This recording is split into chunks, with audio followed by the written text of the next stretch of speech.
আমি ওদেরকে 35 লাখ টাকা দিয়েছি, প্লাস এটা লোন নিয়ে আইএফসি ব্যাংক থেকে, ইন্টারেস্ট হলো 14%, এখন 15%, 7 লাখ টাকা আমি লাভ দিয়ে ফেলতে, মাসে মাসে 50,000 করে। এটা কে দিবে? আমার বাবা মা মারা গেলে ওনারা কি ছাপার, ওনারা আমার দায়িত্ব নিবে? কেউই নিবে না। এখন এটা কে দেখে? বাসা সাহেব নেই, বাসা সাহেব বলেছে যে তুই যা পারো তুই কর। এখন আমরা কি করবো? আপনাদের উপর ভরসা, আপনারা করে দিতে পারলে আপনার কাছে সবার, শুধু আমার জন্য, সবার জন্য উদ্ধার করে দেন। হাজার হাজার মা মানুষ, কেউ মারা যাচ্ছে, কেউ মানে প্রতিবন্ধী হচ্ছে, পাগল হয়ে যাচ্ছে ওদের কারণে, কারো সংসার ভাঙছে, কি করবে? এখন আমরা দয়া করি সরকারের যে ডক্টর ইউনূস সাহেব আছে ওনার কাছে আমার টাকাগুলো হস্তক্ষেপ করা হচ্ছে যে আমার টাকাগুলো উদ্ধার করে দেওয়া হোক সবার জন্য, শুধু আমার জন্য, সবার জন্য। তার আশা দুধ আমার টাকাগুলো উদ্ধার করে দেবো, পরে আমরা যে চলে যাবো।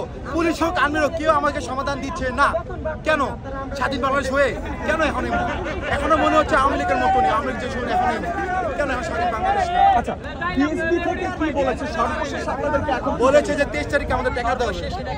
23 তারিখ আমাদের 3টা ডেট দিয়েছিলাম, 23, 22, 25। আপনার আগে আন্দোলন হচ্ছে, আর্মিরা এসেছে, পুলিশও আসছে। আমরা পুলিশ আর্মিদের ফোন, আর্মিরা বলছে আমাদের টাকা দিবে, এখনো দেয়নি। 23 তারিখ পর্যন্ত দেখলাম, আজকে 2টার মধ্যে দেখলাম বলছে দিবে।